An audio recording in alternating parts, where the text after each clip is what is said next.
Welcome back. You're watching Inside Politics here on KTN News. Many thanks for staying with us. Now, what is a political dynasty? According to the dictionary, a dynasty is a line of hereditary rulers of a country. That is not what we're talking about here. We're talking about a succession of people from the same family who have a prominent role in business, politics, or another field. And that is what we talk about, political dynasties. The names of Mois, Kenyatas, Odingas have been mentioned.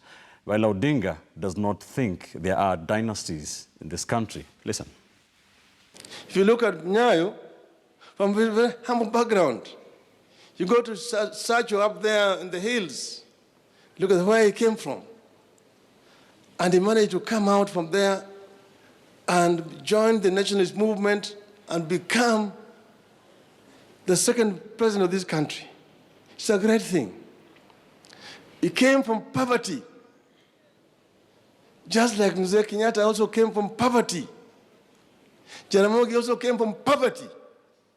So nobody can therefore talk about dynasty, talk about the family of Nyayo. What sort of dynasty? What did Moi inherit? Moi struggled and died the way he died. These children are also just struggling. They're Kenyans like anybody else. Just like Uhuru Kenyatta is also just a Kenyan. And Raila is also just a Kenyan. Well, why should somebody think that is more entitled to things in this country than Raila Odinga because he's son of Oginga Odinga? Or Gideon Moi because he's son of Moi? No, Gideon has a right like any other Kenyan to vie for any position that he wants in this country. All right. Raila Odinga has a point to some point, Ishmael. Yes. Jaramogi came from nothing. The late President Moi was a teacher, rose all the way to member of the Ledge Court, to all the way to become president. Yes.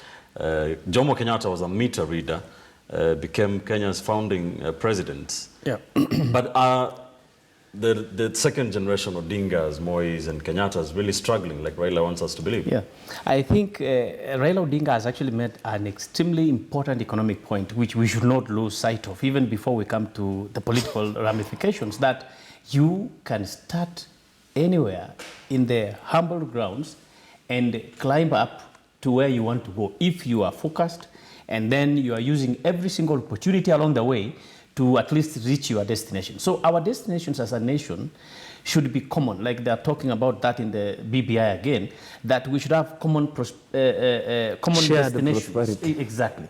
Now, the problem in the political scenario today, social media especially, is we have already branded these families as dynasties. And of course, I agree with several Kenyans that yes, Kenyatta family, Moi family, and the other families actually have met sort of national resources to belong only to them. So in that sense, yes, there are dynasties. But if you look at Mwai Kibaki, by the way, where is his dynasty? So I am supporting the idea that when you go into the office, it does not make you necessarily, it's not an inheritance to your own political benefit. You can work hard from down to the top. Therefore, issue of dynasties should be looked at two ways.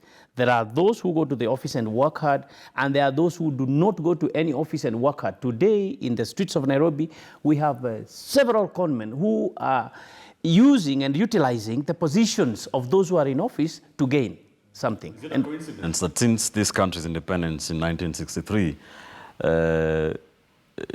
two families, the Kenyatas and Odingas, have been at No, Ben, it's not a coincidence. It is never a coincidence. Politics. No, it is not. It's not a coincidence. But I want you to look at the other aspect, that in Kenya, government business is most attractive. Mm-hmm. That when you go into office, it is really difficult that you come out of that office completely poor.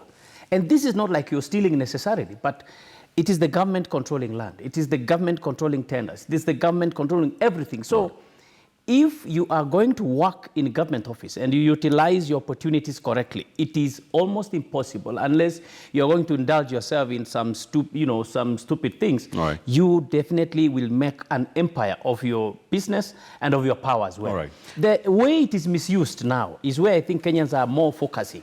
That you are in the Ministry of Health or you are in this and that ministry, and you are completely suffocating other Kenyans, and you are ensuring that only your family gets the business. So that is the aspect of dynasty, I think, which we should all talk against. But in terms of Kenyatta becoming president of Kenya, and you have always seen Uhuru sitting next to him. Uhuru is a human being. You know, he could be reading a lot of beams, a lot of vibrations going on in the meeting, and he decides, I want to go to Kenya Tourism Board, and I want Moi to see me, and finally Moi is declaring me the candidate of choice. So we should not kill honest, hardworking Kenyans just because they are close to power. All right. But how are they using that power is an issue to me. All right, Dismas, what do you think about this thing about political dynasties? Well, one fails to understand why Raila loses his cool when you talk about political dynasties. Because from the definition you've given, very basic, is a member of a political dynasty. His father is a politician, his brother, sister. You remember the sister of the deputy governor. So it's a family which is producing politicians. And in my view, there's nothing wrong in being a member of a dynasty. It means that you are lucky your parents accessed the power or factors of production, they worked that. So it doesn't mean if you come from a political family, your father was a politician, then you say, let me sit with my hands folded and just keep on eating my inheritance. You need to go out and work hard. And there's absolutely nothing wrong. Even the person who created the dynasty in Kenya, I mean, the one who created the narrative about the political dynasty, he himself is worked for 3 political families. So if there's actually anybody who is a prime beneficiary of dynasties, is William Samoei Ruto. He's worked for the Moi family, he's worked for the Kenyatta family, he's worked for the Kibaki family. He's actually worked for all these dynasties, even for Raila Odinga. And even right now, he's created a dynasty for himself because we understand his family members, some daughters, they're public servants of rank. So if he says that being a member of a dynasty is bad, then he shouldn't encourage his daughters to take public positions. He should say, because now I'm part and parcel of this system, I'm going to sit back. Right. You guys sit back and enjoy your sweat. But let's ask ourselves, what is the origin of this hustler versus dynasty? This philosophy is a clever strategy to sanitize Jubilee's failure for the last 7 years. Because Jubilee has failed to deliver, and Ruto knows very well, if he goes to 2022 using the Jubilee ticket or philosophy and says, here I'm presenting myself, he'll be told, look at the scorecard. All right. You've been a deputy president for the last 10 years. So it is to get ahead. Yeah, what is this? So the reason why he's now trying to create the hustler thing is to try and separate himself from President Kenyatta in a very clever way and start antagonizing people, sort of creating a class war. Because who is a hustler in Kenya? Okay. You did not give us the definition. It's I mean, if you give us the definition of that, it talks about a prostitute or somebody who does aggressive selling, illicit things. But you see, he's made Kenyans identify with the thing hustler. It's as if it's a successful entrepreneur, you know, in the league of Richard Branson or Bill Gates. No. So we should alert people that when you're being told to vote against dynasties, this is a prime beneficiary having worked for all those 4 families. Okay. And in my view, if you want to run for political office, don't tell us you are a hustler or you are a member of a dynasty. Tell us how you are going to take Kenya to the next level. All that is messaging, in my view. Let's talk to a person who knows a thing or two about messaging. Mark, is there anything wrong with being branded a political dynasty? And is there anything wrong with using a clever way of messaging to say, look, the dynasties are trying to stop me, so I am against the dynasties? Is there anything wrong with all this messaging? In terms of messaging, by the way, in terms of pure political messaging, the hustler versus dynasty narrative is quite emotive and it's quite powerful. The reason for that is that most Kenyans consider themselves hustlers. And that's predominantly because as a developing country, many of us do not have wealth beyond 1963. Even these people now being called dynasties, they were not wealthy before 1963. They were poor people. And therefore, because this country does not have a long time of wealth, and then we went through a period of very tough economic times, so the term hustler rings true to a lot of people. At the same time, the term dynasty is very easy to affix. It is easy to affix because for a long time, people have been saying, for how long will we be ruled by the Kenyattas? For how long will we be ruled by the Odingas? What is funny about that statement is Raila Odinga then does not qualify, because none of his family has ever ascended to the top seat. And if you look at Kenya's vice presidents, you are in trouble to say that there is dynasties among them, because where is Wamalwa's son to take over? Where is Murumbi's son? Where is Karanja's son? Where is Kibaki's son? Where is Saitoti's son? So the term dynasty is quite loose. But because Kenyans have the memory of a goldfish, the leaders they see are all the leaders they remember. And therefore they think Kenya has had only one vice president during Kenyatta, and that was Jaramogi, and then only one vice president the entire time. So to deconstruct this, this is political communication play at its best. And Dismas is correct. What the framers of Hustler versus Dynasty did was create a line between themselves and the others that really didn't exist, because the truth of the matter is they are all elite, because Kenya is ruled by an elite. They belong to the same club, fly the same choppers, eat in the same restaurants, but now the elite has been split into two. But this split, because Kenyans do not see the next step, they do not realize that in the formation of the hustler nation is also the coronation of the next line of dynasties, as Dismas has alluded to. So this is pure political gameplay. It has no weight at all, because if indeed it had, then the people of Botswana should complain, because the son of their former vice president became president, and the people of Botswana were all the better and all the richer for it. Kipchumba, are there dynasties in this country, political dynasties? Actually, Ben, we have both political dynasties, we have religious dynasties, and we have economic dynasties. When you look around, if you are to go and see who are the richest, top 10 richest people, you will realize we have economic dynasties. And when you are to go to our religious groups, you will realize that we have hereditary preachers in the family, and it is not a bad thing. When you look at the American politics, there is the Bush family, that's a dynasty, although it's a business conglomerate. There is the Kennedys, it's another. And also I have seen Hillary Clinton has tried to establish one. It is not a bad thing to be a dynasty. Let's begin from there. But where the problem comes in is when you as a people use your access to power or the advantage you have on money and use that as a factor of production in itself, whereby if Mokua is the president and I am Mokua's brother, when I work into a state corporation, all the tenders should be given to me. That is what we are saying. We don't want that stranglehold in the nation's economy, or what is happening in some country in the Southern Africa, whereby a daughter, the son, and of a former president, all of them, one was the head of a sovereign fund, the other one was the head of what? That kind of dynasty is what we don't want. Two, we must also make sure that it is known that people, no matter where you are born, you have your rights as a human being. Those ones should not be taken away. And also what Kenyans should know, that leaders, they are the one who choose leaders. Hereditary leadership, it is them who perpetuate it in the ballot. When you sit somewhere and say it is this versus this, that might pass as what Bichachi is saying, as a narrative, as a political messaging. But when it comes to actualizing it, it is Kenyans who actualize it. And the danger is here. Voting for some of these crooks under the name of the dynasties, when they go to the office, the first thing they realize that my brother is in energy sector, my cousin is doing health things, my other one is working in the hospitality industry. Right. So what they go there to do is to just divide the national cake. But moving forward, it is Kenyans themselves who have a say on who accesses power. Yes. And my final point, okay, there is no mistake. There is no problem in one being a dynasty. No. There is no, it is just, it's because none of us chose where we were born. You're born.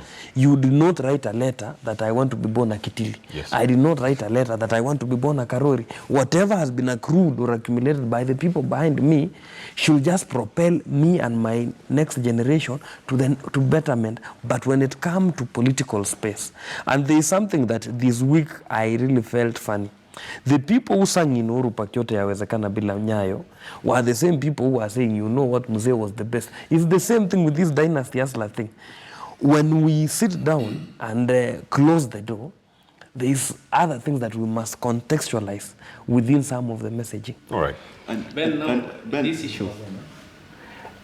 Could I have walked to the Deputy President's office boardroom, me, from Kisii, and probably sit down with Bichachi and say, I have an agreement to sign? So dynasty, whether tribal, communal, or whatever it is, by the way, is not an issue for Kenyans. The issue for Kenyans, because there are countries, UK, you can name them, Australia, where either family or within a certain community, after the son, it is the other son. That is not the issue. The problem, Ben, is that people are hoarding government wealth so that an ordinary person walking from Nyamira can never, ever get paid for his tender. Whether it is in this county, city hall, wherever, this is the problem. The problem is not dynasty at all. I just want to join issue with Kipchumba, and he's quite correct when he says that access to power should not be access to resources or jobs for family members. Let's be very clear on that. If Bichachi gets into power and then my wife becomes ambassador to Spain and my daughter becomes, those are the things that we should not allow. And that is not about dynasties. That is nepotism. And we need to call it for what it is, because it's a form of robbing this country. You cannot be a sitting president and dare name your daughter an ambassador. You cannot be a deputy president and dare allow your daughter to be named an ambassador. You cannot be president and allow your businesses to be what are winning all the government tenders. You cannot be deputy president and allow that all your companies are the ones which are winning insurance tenders and things like that. We need to be very clear. And that's the real problem. Here's my question, because of time. But Ben, there's an issue that we must clarify. What did you qualify? If my father is the deputy president, and I've gone to the University of Nairobi, I've read international relations, I've joined the public sector, and he becomes the president at the age of 60, and I'm in my mid-40s.